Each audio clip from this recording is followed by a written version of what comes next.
dia, igreja. Pode se assentar. Gente, que louvor gostoso. Oi?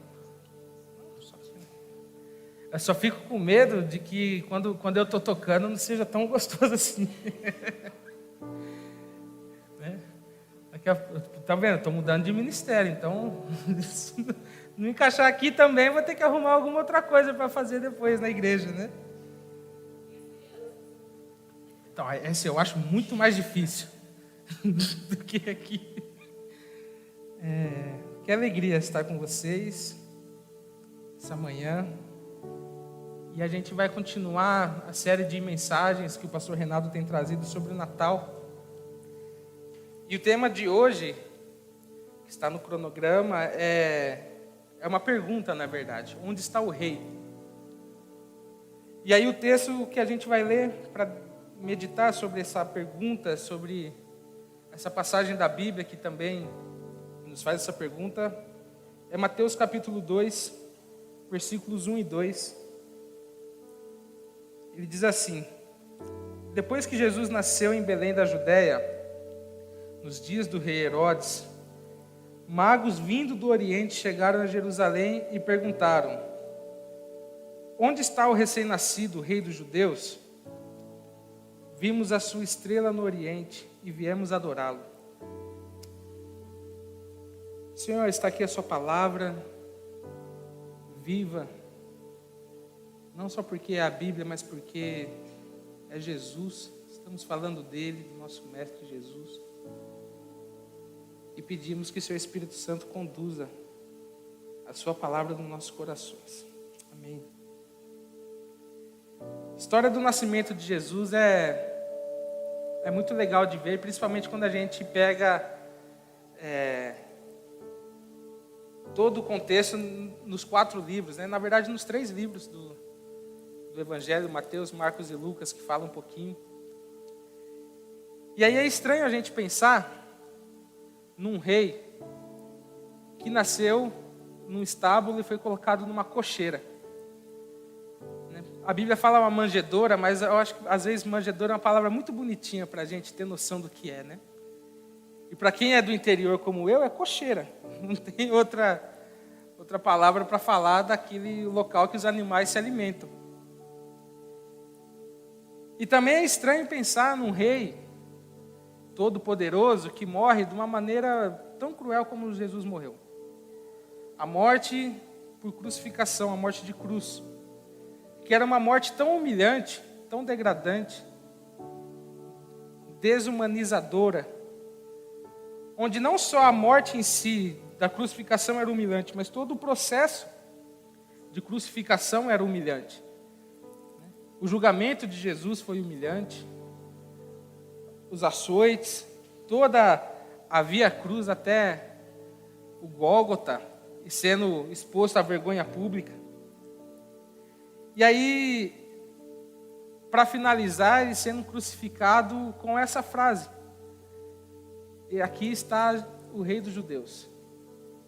E essa frase significa que o Império Romano venceu, significa que os poderosos religiosos venceu, e significa que um rei está morto. Porque a frase fica em cima da cabeça de Jesus, morto. E aí então a gente pergunta, e como a gente afirma, né? Que rei é esse que a gente serve? Como que a gente consegue entender de quem é esse rei? Ou para quem ele veio? Como que a gente consegue entender que tipo de relação esse rei, que a gente chama hoje de rei Jesus, e que tem um reino, como que a gente pode afirmar, diante disso que está posto para nós, que Jesus é um rei e que a gente está sobre a soberania desse rei? O texto bíblico que a gente leu nos traz essa pergunta: onde está o rei? E embora o tema é do Natal, a gente não consegue responder essa pergunta sem passar por toda a vida e o ministério de Jesus também. Porque essa pergunta ela é feita pelos reis magos, né, que colocam aqui, magos que veio do Oriente para Jerusalém, para Belém, para perguntar onde está o rei. E aí, para a gente entender um pouco que tipo de rei eles estavam buscando, perguntando para o rei Herodes, a gente precisa entender qual que era a expectativa da vinda do Messias e como que essa expectativa estava relacionada a toda a comunidade judaica de Israel. Para a gente entender isso, a gente precisa entender que essa expectativa dessa vinda do Messias, ela era cotidianamente lembrada pelo Império Romano na vida daqueles que eram da comunidade judaica. E não tem como a gente separar o Império Romano da comunidade judaica. Por isso a gente vai se debruçar um pouco também sobre esse tipo de império e como Jesus vem sendo um rei para não subjugar esse império, mas para sobrepor esse império.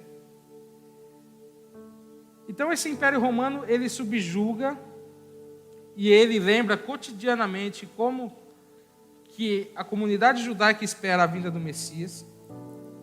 E para que a gente possa entender, a gente precisa entender que no Império Romano existia uma filosofia, uma política de poder, uma política chamada Pax Romana. Talvez traduzida é paz romana, né?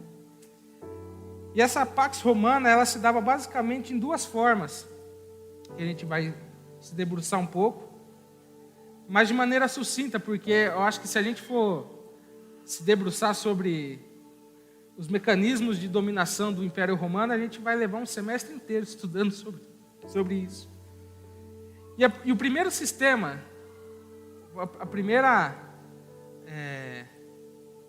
o primeiro mecanismo que eu quero colocar é a de dominação do Império para com as minorias.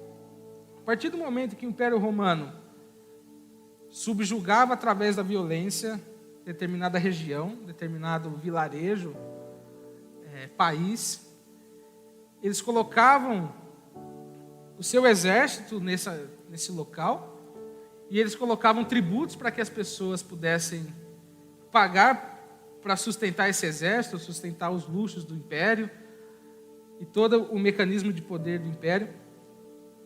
Mas não só isso, eles não deixavam com que ninguém desse vilarejo dominado exercesse qualquer tipo de revolta, qualquer tipo de protesto. Então, uma cidade, um vilarejo sem protesto é uma cidade pacífica. É um local que não existe violência. Mas porque já tem uma coisa violentando essas pessoas para que elas possam ser suprimidas. Tem um filósofo ele é sociólogo, chama Peter Berger, que ele vai falar que a violência se dá, às vezes, não só pela violência ou opressão em si, sabe, o ato de violentar, mas somente pela ideia de que algo possa ser violento.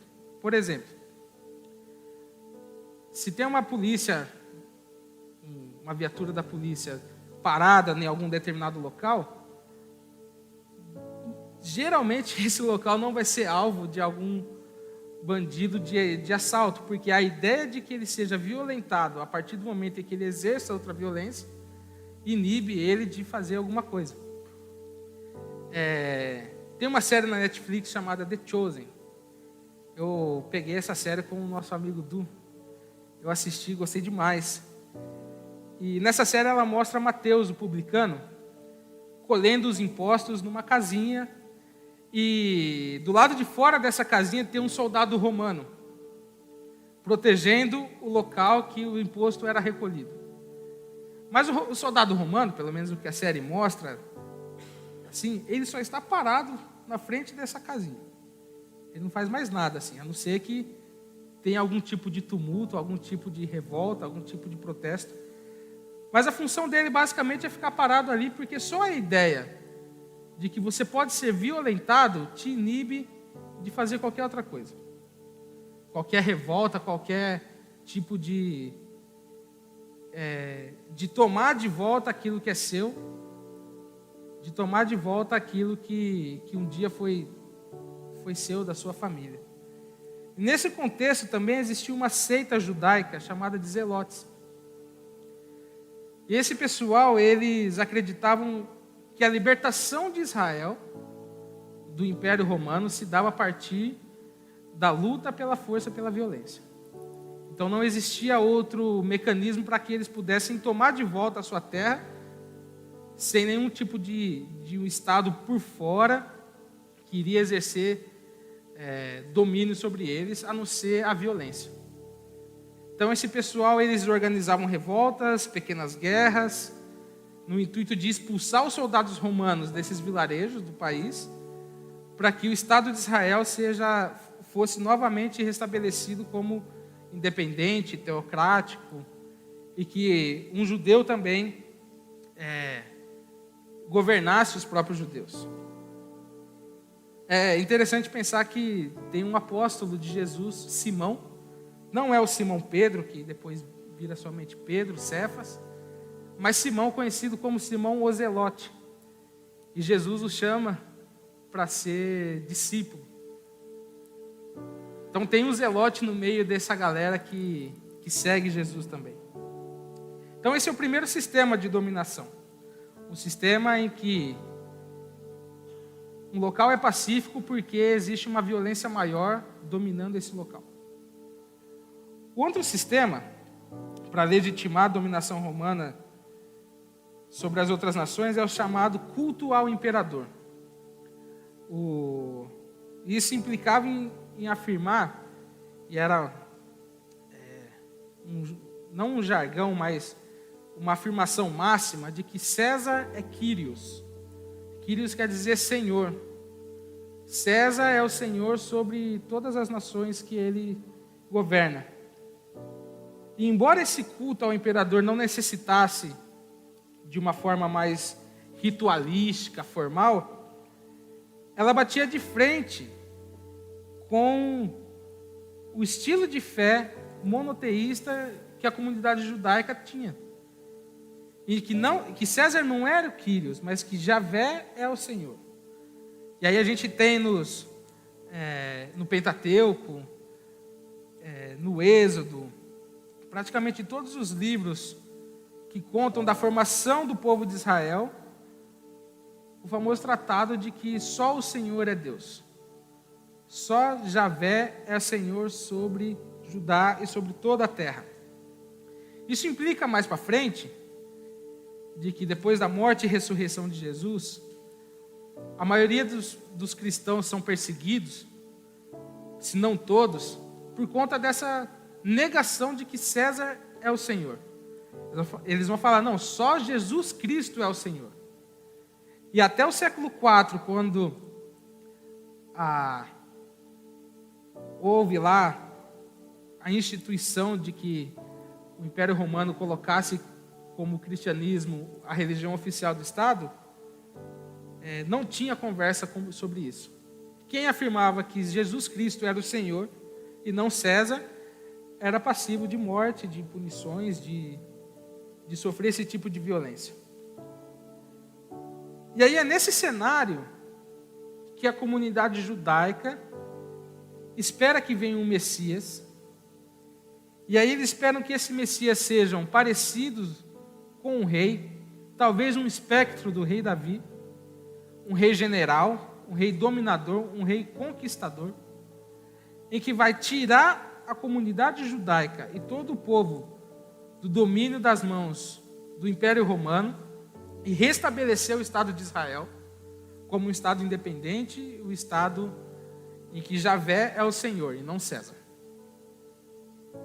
E aí é nesse cenário que eles esperam que quando Jesus viria, não viria de uma forma pacífica, mas de uma forma em que ele ia talvez se juntar com os zelotes, talvez se juntar com várias comunidades, para que eles formassem um exército e dominassem novamente a sua própria terra.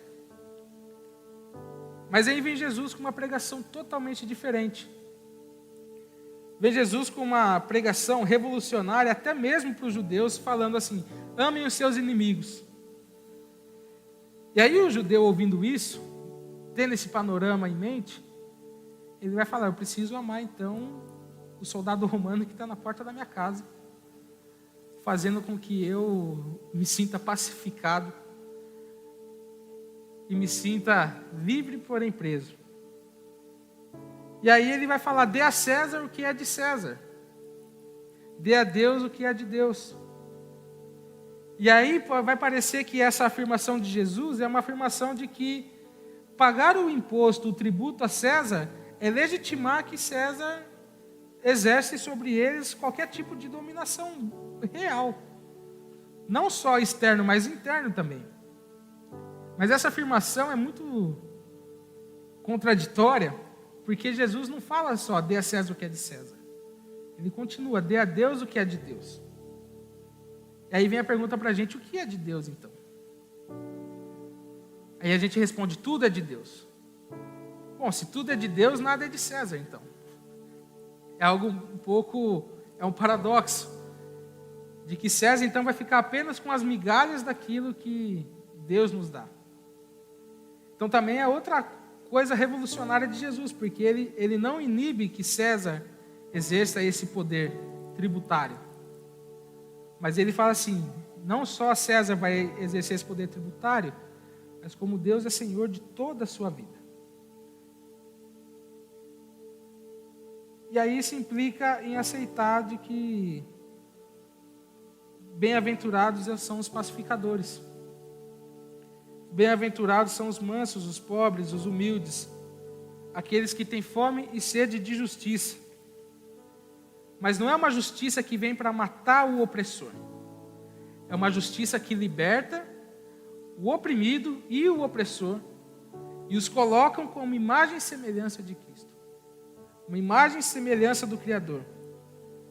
A justiça que Jesus prega sobre o Império Romano, sobre esse sistema de dominação, não é a violência contra a violência.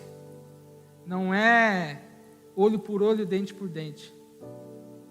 Mas sim uma justiça de que se você, que é oprimido, inverter essa cadeia, não vai valer de nada.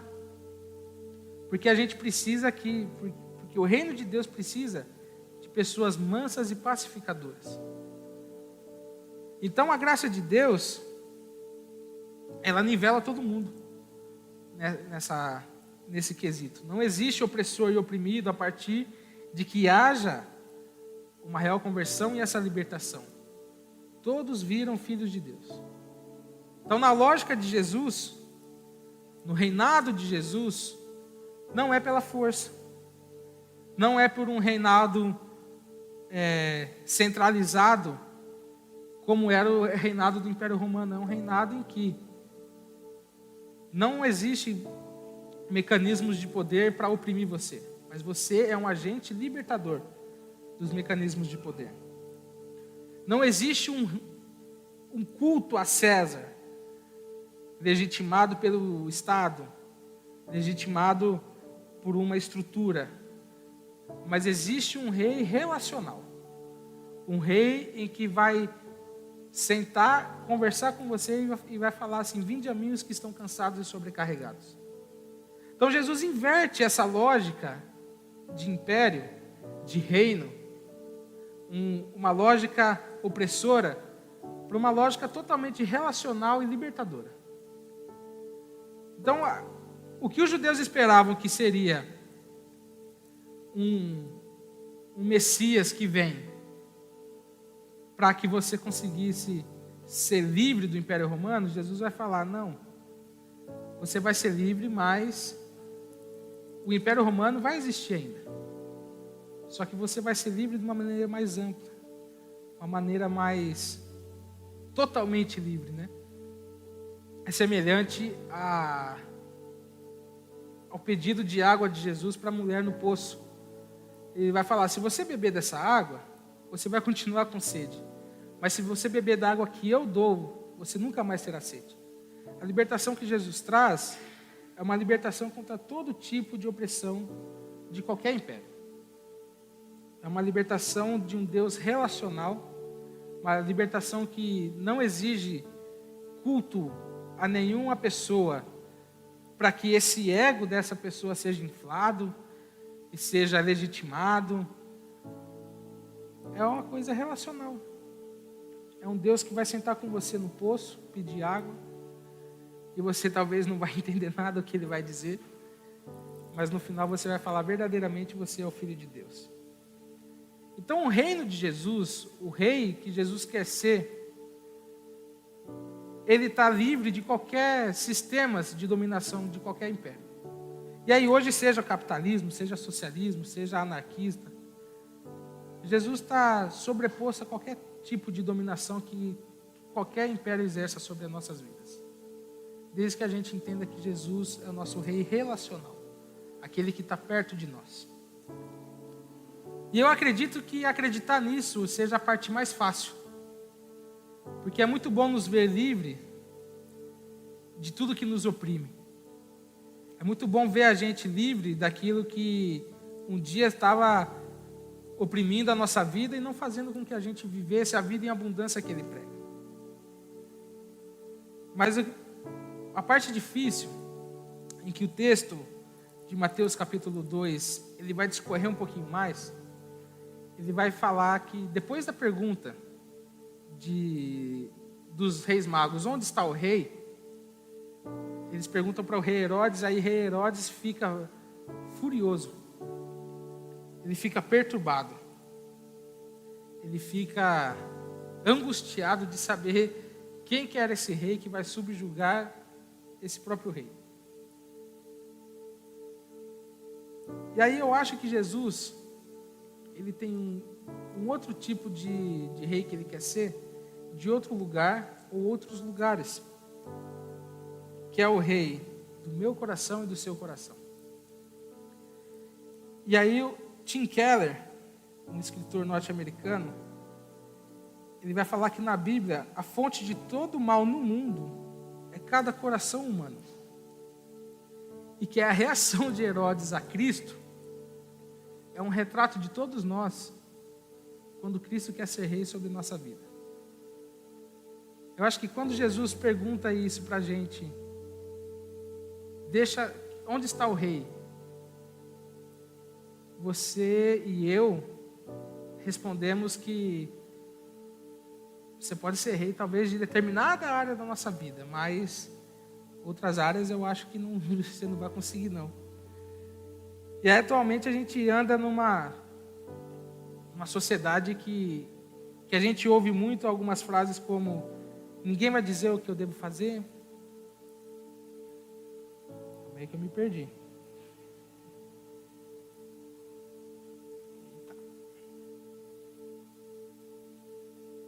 Não leva o desaforo para casa. Você sabe com quem você está falando, como se fosse algo de baixo para cima e não horizontal. E isso implica em cada vez mais que a gente está refletindo o nosso próprio caráter corrompido, um caráter pecador, em vez do caráter de Cristo. E em última instância, o mal de todo mundo brota no nosso próprio egocentrismo, da certeza da nossa própria justiça e da concentração disso em cada coração da gente. Parece que a gente não quer servir a Deus e ao próximo, mas quer que eles nos sirvam. Parece que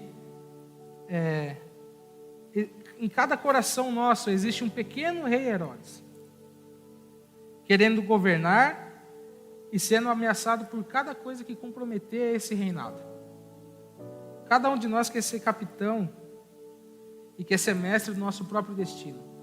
Então, a reação de Herodes, e depois o texto vai falar que ele vai mandar matar todas as crianças que nasceram em Belém de 2 anos para baixo, para que não exista possibilidade de que esse rei apareça.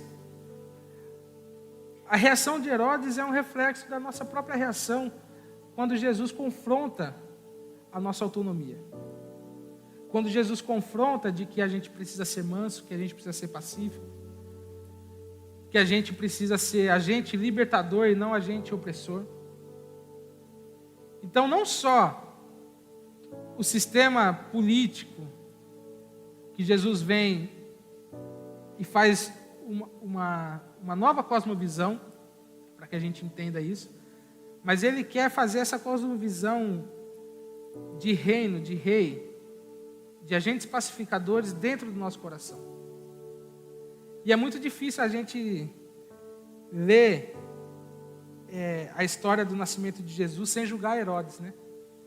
A gente fala, nossa, que homem mau, que homem que manda matar criancinhas, que homem que manda matar, que mente para os reis magos, falando, não, vão até lá, verifiquem,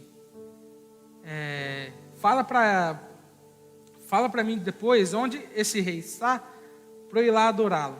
É muito fácil a gente julgar isso, mas o que está no nosso coração, que quando Jesus pergunta onde está o rei, a gente quer fazer as mesmas coisas, a gente não quer matar determinadas atitudes que a gente tem, a gente quer ir atrás, não para adorar esse rei, mas para legitimar a nossa autonomia totalmente egoísta e desumanizada. E aí parece que Herodes é um tirano. Realmente, talvez ele seja um tirano. Mas eu quero que a gente pense que no nosso coração a gente pode ter um pequeno Herodes. E que a gente precisa deixar que Jesus faça essa transformação na nossa vida, para que a gente tenha um rei não tirano, um rei não Herodes, mas um rei em que o reino dele seja um rei libertador. Deixar que Jesus seja o rei das nossas vidas é um processo diário e parece que sem fim. Parece que hoje a gente consegue ser um pouco mais santo, amanhã já não consegue. Hoje a gente consegue não xingar quem fechou a gente no trânsito, amanhã a gente que quer fechar as outras pessoas no trânsito. E parece que o trânsito é um negócio assim que é todo dia, né? Uma raiva assim. Eu não tinha raiva do trânsito até eu ter um carro. Sabe? Às vezes eu alugava e falava, não, vou curtir o carro aqui que eu aluguei, tá tudo certo. Mas, meu Deus do céu, quando eu vou levar a Vitória de segunda-feira para a escola, na hora de voltar é uma odisseia sem fim, assim. Pega aquela marginal, até a Ponte do Limão tá tudo certo, né? O Júlio que fala isso também, até a Ponte do Limão tá em paz.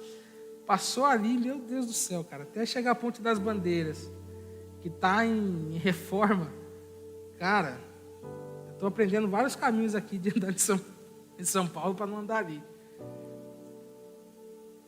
Mas que tipo de cara que eu quero ser? E hoje eu estava conversando com o Darlan, né, Darlan? Se a gente tem um adesivo ainda da I-21 no carro, eu falei que eu não coloco no meu carro que não se põe adesivo em Ferrari, né? Então, não vou colocar um adesivo. Mentira, porque eu coloquei torto mesmo e eu não quero deixar ele torto, por isso que eu tirei, preciso pegar outro. Mas o trânsito é só um exemplo, né? Quantas coisas mais maléficas, né? Assim, não consigo achar outra palavra, que a gente não reflete o caráter de Cristo. Porque o trânsito você buzina ali e vai embora. Você não parar para brigar, né? Tomara que não. Mas no nosso serviço, às vezes, a gente distrata uma pessoa, a gente distrata aquele que é superior a gente faz picuinha aqui, ali, panelinhas. E que isso não é o caráter de Cristo, não é o caráter que Ele quer imprimir no nosso coração. Isso é Herodes falando assim, Jesus, você não é rei. Jesus, você não governa aqui. Jesus, se for preciso, eu vou fazer de tudo para que você não seja o centro aqui da minha vida. Então, todos os dias a gente precisa matar um rei Herodes. Todos os dias a gente precisa fazer com que, igual o texto de Jeremias, ele fala que as misericórdias do Senhor se renovam a cada manhã. Todos os dias a gente recebendo uma folha em branco e escrever uma nova história, matando o nosso ego, matando a nossa onipotência. e escrevendo uma história de que a gente possa ser justo, a gente possa ser pacificador, uma história de que Jesus possa ser o rei. E isso é muito importante para a gente, porque Jesus fala que ele veio para os mansos. Jesus fala que ele veio para os, não para os sãos, mas para aqueles doentes que precisam de médico. Então, é muito importante que a gente tenha essa humildade de deixar Jesus vir até nós. É muito importante que a gente tenha essas atitudes, porque assim, não é pelos méritos da gente. A salvação, por exemplo, não é por nada que a gente possa fazer, a gente pode ser salvo. É pelos méritos e pela graça de Jesus, pela morte, ressurreição e vida de Jesus. E Jesus nos ama, mesmo a gente sendo pequenos Herodes todos os dias, porque eu entendo que ele ainda nos vê como Adão e Eva no paraíso, os seres humanos que todo dia tinham a companhia de Deus. O texto e a profecia da vinda do Messias é falar que a Virgem dará um filho e ela dará o nome a ele de Emanuel, que significa Deus conosco. E Jesus ele quer estar com a gente todos os dias, semelhante a Adão e Eva no paraíso. Jesus ainda se relaciona e desce para experimentar desse relacionamento com a sua criação. O anjo do Senhor disse a Maria que ela teria um filho e seria chamado Emanuel, Deus conosco. Eu acho que a gente só consegue matar os nossos Herodes. A gente só consegue nos ver livre de todo o sistema opressor político quando a gente se relaciona com esse Emanuel. Quando esse Emanuel, Deus conosco, é o nosso rei. Quando a gente é perguntado, quem é o rei? Onde está o rei? A gente responde, o rei está entre nós. O rei está em mim, o rei está em você, porque o rei é o Emanuel, Deus conosco. E isso é muito bonito a gente entender que Jesus não é um rei sentado no trono de cima para baixo, mas um rei relacional. Um rei em que tem prazer em estar com a sua criação. Um rei que tem prazer em ouvir a oração de uma pessoa que está na África e manda alguém do Brasil para lá. Quando eu tinha uns 18 anos, eu ficava com dúvida dessa questão desse negócio missional de Deus, como que Deus responde a oração, né? E aí eu via os relatos da Cristolândia, e era mais ou menos assim, nossa, a gente não tem mais comida. O que vamos fazer para que a gente tenha comida agora para ofertar para os nossos, para os moradores de rua que estão aqui na Cracolândia? Não, a gente vai orar e vai chegar comida. Aí eu ouvia a pessoa falando na igreja isso, ela falava, não, então a gente orou e realmente chegou comida. Aí eu desacreditava, sabe? Não, isso aí é manjado. Alguém ligou para o mercado, mandou uma cesta básica, alguma coisa assim. Mas é só estando lá, é só estando nessa situação de total dependência de Deus, que a gente vai ver o milagre acontecer. E a primeira vez que eu vi, eu chorei. Aí a segunda vez que eu vi, chorei um pouco menos. E aí da terceira em diante, parece que era algo cotidiano. A gente via Deus cuidando de nós o tempo todo. A gente via esse Emanuel todos os dias, conversando com a gente, suprindo as necessidades, nos ajudando a cumprir a sua missão. E fazendo com que a gente entendesse que Deus não é um Deus que quer somente que a gente fale as palavras, só o Senhor é Deus. Ele é um Deus que caminha com a gente e que está do nosso lado, falando, Deus, o Senhor é Deus porque você está do meu lado.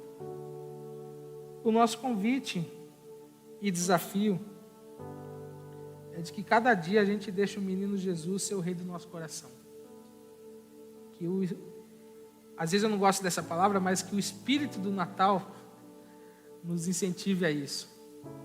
Nos incentive a ver que Jesus nasceu como um homem simples, humilde, numa cocheira, para mostrar para a gente que não é sobre poder, não é sobre status, não é por base da violência, não é por base da força, mas por base de que Deus se relaciona comigo e com você. Demasiadamente humano e próximo e acessível para a gente. Que é quando a gente seja questionado, onde está o rei, a gente pode falar, o rei está em mim, o rei está em nós, ele está em todos os lugares. Que essa seja a palavra do Natal para a gente. Onde está o rei? O rei está aqui. Talvez assim, só vê quem não quer. Invisível, mas totalmente presente. Não dá para ver, mas a gente consegue, se a gente estiver próximo, a gente consegue ver e sentir. Fica o convite para nós. O Espírito Santo de Deus nos ajude a enxergar esse Deus Emanuel. O Deus conosco. Rei nosso e Senhor nosso. Mas amigo, próximo.